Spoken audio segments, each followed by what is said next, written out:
Assalamualaikum warahmatullahi wabarakatuh. Perkenalkan, kami dari kelompok 10. Kami akan mempresentasikan makalah kami yang berjudul Apa itu Robotika, Sejarah, Konsep, dan Aplikasi.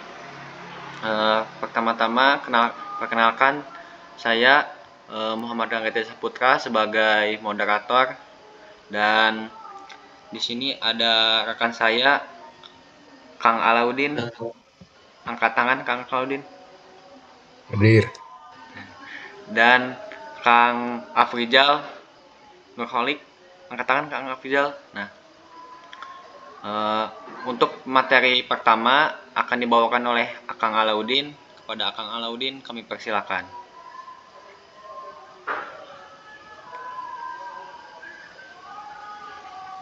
Baik, di sini ada latar belakang robotika. Robotika kini telah menjadi teknologi yang esensial dalam berbagai sektor, termasuk industri, kesehatan, dan layanan publik.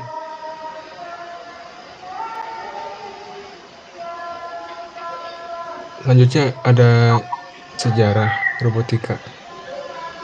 Robot pertama kali diperkenalkan oleh Karel Čapek pada tahun 1920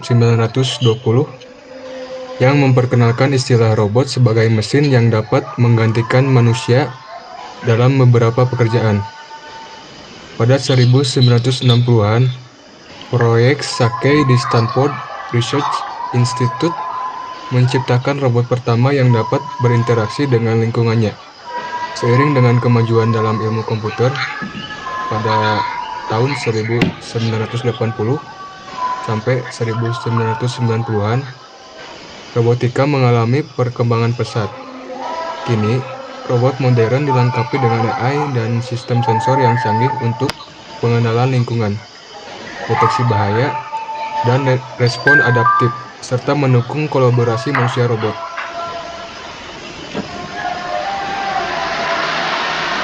Lalu ada bidang masalah. Yang pertama ini di sektor industri. Di sektor manufaktur, robot membutuhkan interoperabilitas agar dapat diintegrasikan dengan baik di lingkungan produksi. Lalu ada di sektor kesehatan. Kekurangan tenaga kerja kesehatan global mendorong adopsi robot dalam telemedicine dan robot bedah. Lalu di sektor pendidikan, tidak semua siswa memiliki akses yang sama terhadap teknologi robotika, menimbulkan kesenjangan dalam kesempatan belajar. Selanjutnya saya kembalikan ke moderator. Oke, terima kasih kepada Kang Alaudin. Untuk materi yang kedua akan dibawakan oleh Kang Afrizal. Pada Kang Afrizal kami persilakan. Terima kasih kepada moderator.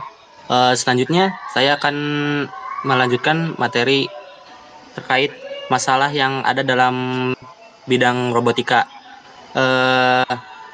yaitu yang pertama sektor layanan publik. Di ruang publik seperti perpustakaan, robot menghadapi tantangan navigasi dalam lingkungan yang ramai.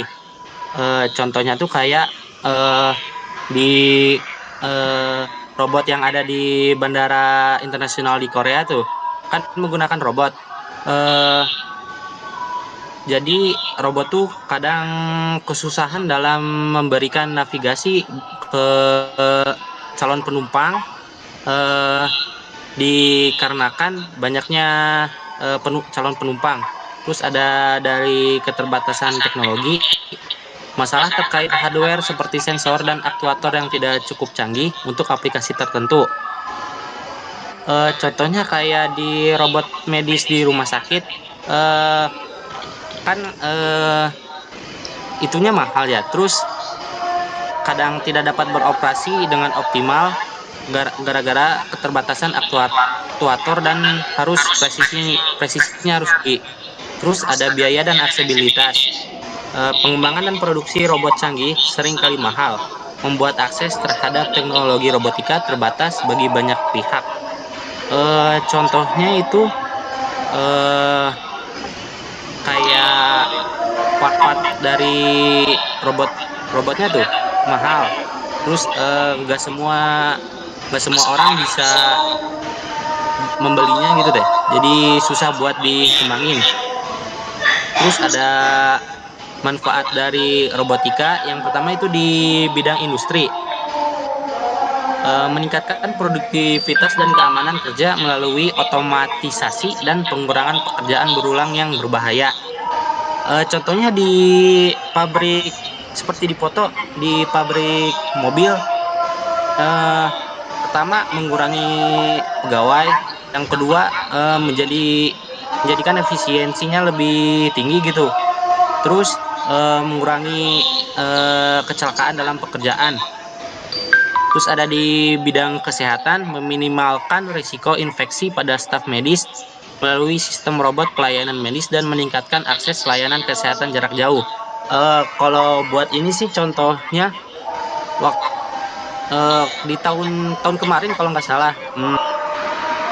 di Indonesia tuh satu-satunya dan pertama kali di ASEAN eh, proses operasi jarak jauh seperti kayak di foto. Kalau kan di foto dibantu dengan robot. Kalau yang di Indonesia itu si pasiennya itu ada di Jakarta, kalau nggak salah di Jakarta, dan dokternya itu di Surabaya. Jadi si dokternya tuh ngeremote si robot ini biar bisa melakukan operasi jarak jauh, dan itu pertama kali dan satu-satunya di ASEAN. Lalu selanjutnya ada di layanan publik ya, eh, meningkatkan pengalaman pengguna di perpustakaan dengan menyediakan akses otomatis ke koleksi buku tanpa perlu bantuan staf. Hmm, Contohnya kayak di perpustakaan di Tiongkok, robot digunakan untuk memandu pengunjung buat mencari buku yang diperlukan tuh. Eh, Memberikan pengalaman yang lebih modern dan efisiensi bagi pengguna. Jadi lebih mudah cari buku yang ada di perpustakaan. Terus di sektor pendidikan, dalam pendidikan, robotika mendorong pembelajaran interaktif dan pengembangan keterampilan teknologi. Siswa belajar pemrograman dan mekanika, mempersiapkan mereka untuk masa depan yang berbasis teknologi. Eh, Contohnya tuh, kalau nggak salah di Amerika ada robot yang namanya Nao gitu ya. Robot ini tuh humanoid yang digunakan di berbagai institusi pendidikan untuk mengajari anak-anak SD sampai SMP kalau nggak salah ya, eh, untuk belajar matematika, coding, dan bahkan bahasa asing dengan cara yang lebih interaktif gitu. Terus mendorong si anak-anak juga supaya lebih giat belajar karena asistennya itu robot. Eh, Mungkin sekian materi dari saya. Dilanjutkan lagi ke moderator. Terima kasih. Oke, terima kasih kepada Kang Afrizal atas eh, presentasinya. Kemudian materi selanjutnya akan dibawakan oleh saya. Nah, di sini ada komponen dasar robotika. Yang pertama itu ada sensor ya. Jadi sensor itu di sini dituliskan dapat mendeteksi informasi dari lingkungan dan meneruskan ke pengontrol. Jadi maksudnya tuh sensor itu mirip kayak apa ya? Kayak buat ngedetek gerakan-gerakan manusia atau ngedetek lingkungan sekitar gitu, biar robotnya tuh bisa memahami lingkungannya secara real time, jadi dapat menyesuaikan sesuai kebutuhan atau yang telah diprogram. Yang kemudian ada aktuator. Aktuator itu kayak pengubah sinyal dari pengontrol itu menjadi gerakan fisik tuh. Di sini dikatakan aktuator mengubah sinyal dari pengontrol menjadi gerakan fisik yang diriset dari Chavan 2020, menunjukkan bahwa penggunaan aktuator itu dapat membantu robot beroperasi dengan presisi tinggi dalam berbagai lingkungan operasional. Jadi itu aktuator tuh gunanya tuh buat meminimalisir kesalahan gitu, biar presisinya lebih tinggi dalam kesuksesan operasionalnya. jadinya jarang ada human error lah gitu, paling rusak. Nah, yang kemudian ada yang ketiga ada pengontrol. Pengontrol memproses data dari sensor dan memberikan instruksi ke aktuator pengguna algoritma. AI memungkinkan pengontrol membuat keputusan yang mandiri sehingga memungkinkan robot untuk bekerja lebih efektif dalam lingkungan yang dinamis. Jadi pengontrol ini kayak gabungan dari sensor sama aktuator. Jadi pengontrol itu terdiri dari data yang ada yang diterima lewat sensor oleh robot, kemudian diberikan lagi instruksinya ke aktuator gitu, biar maksudnya itu biar lebih ini loh, lebih lebih pekerjaan robotnya tuh lebih memungkinkan, lebih efektif, biar bukan presisi, biar lebih bukan simetris, lebih sempurna, maksudnya ya lebih sempurna gitu. Kemudian next kan. Nah, di sini ada teknologi pendukung dalam robotika. Di sini ada kecerdasan AI, kecerdasan buatan atau AI. Yang kedua ada Internet of Things atau IoT, dan yang kemudian ada Human Robot Collaboration atau HRC. Di sini ada kecerdasan AI gitu ya. Ya seperti yang teman-teman udah tahu lah ya, kalau AI itu siapa sih yang nggak tahu AI gitu. Semua orang juga sekarang udah menggunakan banyak AI. Nah, AI itu kalau zaman sekarang tuh udah banyak digunakan dalam robot ya. Contohnya robot yang menggunakan AI itu tahu mobil Tesla kan. Nah, mobil Tesla itu kan salah satu kalau bisa disebutnya itu kayak robot itu, mobil Tesla tuh. Nah, kan mobil Tesla tuh pakai AI tuh buat bisa nyetir sendiri atau bisa menavigasi sendiri, jadi bisa membuat keputusan yang diprogram lah, maksudnya begitu. Terus di sini ada IoT, teknologi IoT yang menghubungkan robot dengan perangkat lain, memungkinkan kolaborasi lebih efisien. IoT memperkuat komunikasi antar robot dan mendukung koordinasi lebih efektif di lingkungan kerja. Mungkin kalau IoT itu contohnya kayak Google Maps kali ya. Ya mungkin dah, kemungkinan.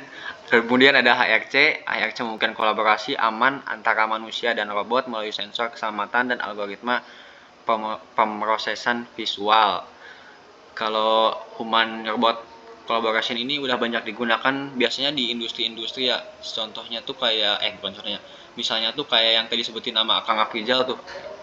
Bukan Indonesia aja sih, kayak kesehatan tuh yang kolaborasi sama robot tuh. Tadi yang kata Kang Afrizal tuh kalau nggak salah tadi itu tuh yang operasi jarak jauh. Iya bener gak Kang? Yang operasi jarak jauh ya? Iya. Nah, Iya. yang itu. Terus next Kang. Nah, kemudian ada solusi.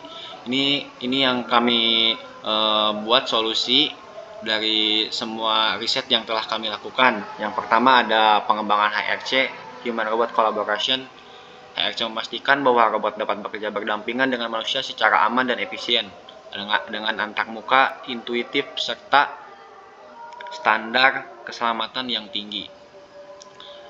Mungkin kalau di Indonesia itu karena lebih sedikit lebih sedikit menggunakan robotnya tuh maksudnya lebih sedikit pengembangan HRC-nya tuh di Indonesia. Di kebanyakan paling contohnya tuh kayak di Jepang. Di Jepang tuh kebanyakan HRC itu udah terlaksana dengan baik dan banyak gitu. Terus standarisasi di industri menetapkan standar umum untuk komponen perangkat keras dan perangkat lunak akan memudahkan integrasi robot dari berbagai produsen sehingga dapat beroperasi dengan sistem yang ada tanpa melakukan adaptasi khusus. Kalau standarisasi industri itu